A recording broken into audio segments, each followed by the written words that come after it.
Chers collègues, bonjour. Et je vous présente mon poster et je travaille sur l'apprentissage de l'anglais par les technologies mobiles et les médias sociaux, à savoir Facebook de classe, par les étudiants de profil langue anglaise. Nous allons analyser les facteurs métacognitifs, didactiques et motivationnels dans cet apprentissage. Et je suis Diaoné Kiaroumoussa, et mon directeur de thèse est François Villemontex. Il faut savoir que l'apprentissage d'une langue résulte de plusieurs facteurs qui interviennent pour la maîtrise dans cet apprentissage. Et l'anglais est considéré dans plusieurs pays comme une langue importante, une langue vivante. Mais en Guinée, cet apprentissage de l'anglais n'est même pas considéré comme langue seconde.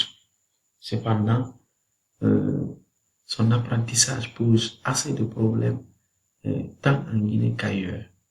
C'est pourquoi, dès la licence 1, les étudiants reçus éprouvent d'énormes difficultés, ce qui conduit à un taux d'échec très élevé. L'objectif de notre recherche est alors de mettre en place un dispositif composé des technologies mobiles et des réseaux sociaux pour voir si cela peut contribuer à l'amélioration de cette langue dès la première année dans la filière langue anglaise. Alors, pour appuyer notre problématique, nous avons choisi 6 faisceaux qui tournent autour de cet apprentissage de l'anglais appuyé par les réseaux sociaux, mais aussi par les technologies mobiles, savoir les téléphones, les smartphones. Et nous partons de l'hypothèse que la mise en place d'un compte Facebook de classe appuyé par les technologies mobiles pourrait accroître systématiquement les opportunités d'apprentissage formel, non formel et informel, et de surcroît aider à la progression des apprentissages pour des résultats satisfaisants. Alors, pour réaliser cette étude, nous allons nous baser sur plusieurs approches cognitives, métacognitives, sur les activités d'apprentissage, mais aussi sur la théorie socio-constructiviste de l'apprentissage, mais aussi les processus de médiation et de médiatisation.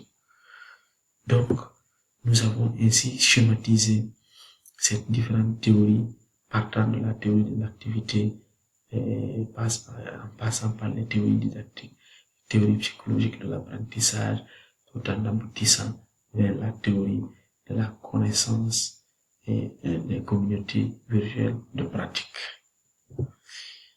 Alors, cette théorie va nous aider à mieux définir une méthodologie dans laquelle nous avons défini un objectif, à savoir déceler des indicateurs de performance via les terminaux mobiles et les réseaux sociaux.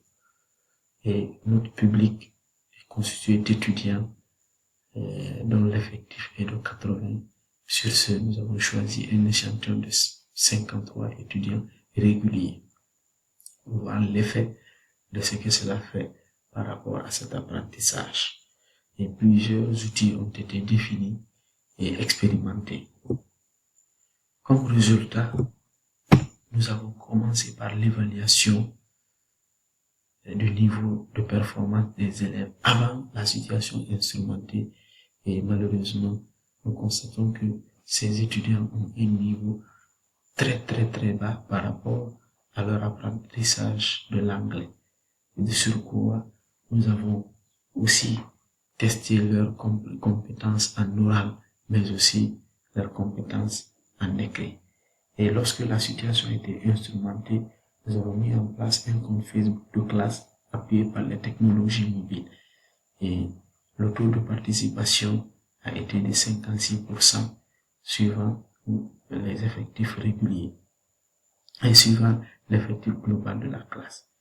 Ainsi, comme vous le voyez dans ce schéma-là, Avant la situation instrumentée, la courbe était au bas de l'échelle. Au début de la situation instrumentée, nous avons vu la moyenne de la classe relativement évoluer. Et après l'expérimentation, voici en fait la courbe a continué à évoluer. Et nous nous demandons, est-ce que c'est le fait de mettre en place cette situation instrumentée qui a fait que le niveau moyen de la classe a progressé en matière d'apprentissage de l'anglais, plus spécifiquement le cours que nous avons choisi, le Basic Writing, où nous avons exploré notre question. Et je vous remercie, je reste à votre écoute. Bye.